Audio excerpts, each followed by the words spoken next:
రాష్ట్ర ఎన్నికల కమిషనర్ కలిశారు ఎమ్మెల్యే తాటిపర్తి చంద్రశేఖర్. వీరు చర్యలు తీసుకొని అడ్డుకోవాలి. అదే విషయం మీద వారిని నిలవడం జరిగింది. రాష్ట్రంలో జరుగుతున్నటువంటి ఎంపీపీ మరియు వైస్ ఎంపీపీ ఎలక్షన్స్ పై తగినటువంటి నిఘా మధ్య జరపమని, పోలీసుల ఆధ్వర్యంలో జరపమని వారిని కోరడం జరిగింది.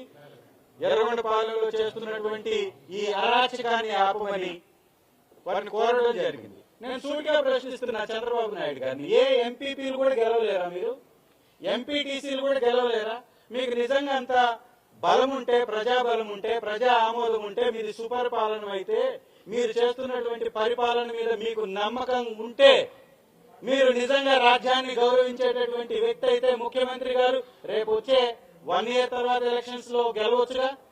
మీరు గెలవలేరు, మీకు ధైర్యం లేదు, మీకు ప్రజా ఆమోదం లేదు, ప్రజా బలం లేదు. కాబట్టి అడ్డగోలుగా అడ్డదారుల్లో ఈ ఎంపీపీలు దక్కించుకోవడానికి ఈ రకమైనటువంటి తప్పుడు విధానాన్ని ఎంచుకుంటున్నారు. ఇది మంచి పద్ధతి కాదు.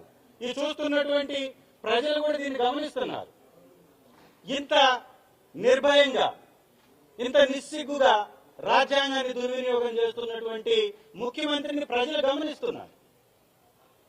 ఏ విధంగా మీకు ఇక్కడ గెలిచే అవకాశం ఉంది?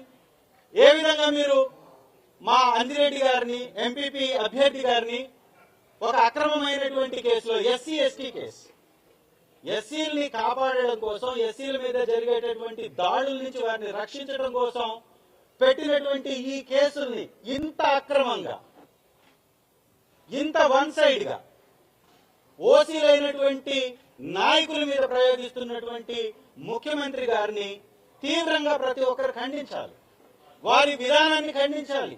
వారు చేస్తున్నటువంటి ఈ ఎలక్షన్స్ విధానాన్ని ఖండించవలసిందిగా ప్రతి ఒక్కరిని ఈ వేదికగా కోరుకుంటున్నాం. మేము అడుగుతున్నాం, ఈ రాష్ట్రంలో ఇచ్చినటువంటి MPP, MPTC, vice MPP elections ఇందుకోసమే ఈ విధంగా చేయాలని మీరు నోటిఫికేషన్ ఇచ్చారని అడుగుతున్నాం.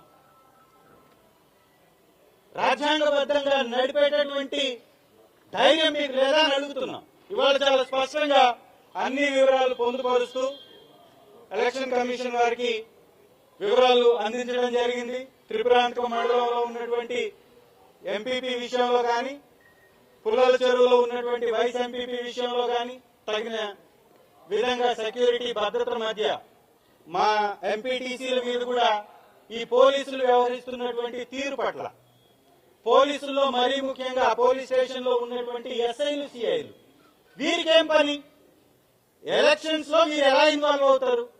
వీరి ఫోన్ల నుంచి వీరి బంధువులకు కానీ, ఎంపీటీసీ సభ్యులకు కానీ ఫోన్లు ఎందుకు చేస్తున్నాను? నేను వివరాలతో సహా మీకు ఇస్తాను. ఏ ఎస్ఐ ఎంపీటీసీకి ఫోన్ చేసి పిలిపించాడు? ఏ సిఐ ఎంపీటీసీని బెదిరించాడు? ఏ సిఐ ఎంపీటీసీకి కేసు కడతానని చెప్పేసి దుర్భాషలాడాడు? ఎవరిని పోలీస్ స్టేషన్ కి పిలిపించి బెదిరించారు? ఈ వివరాలను కూడా పొందుపరిచి ఇచ్చాం మేము.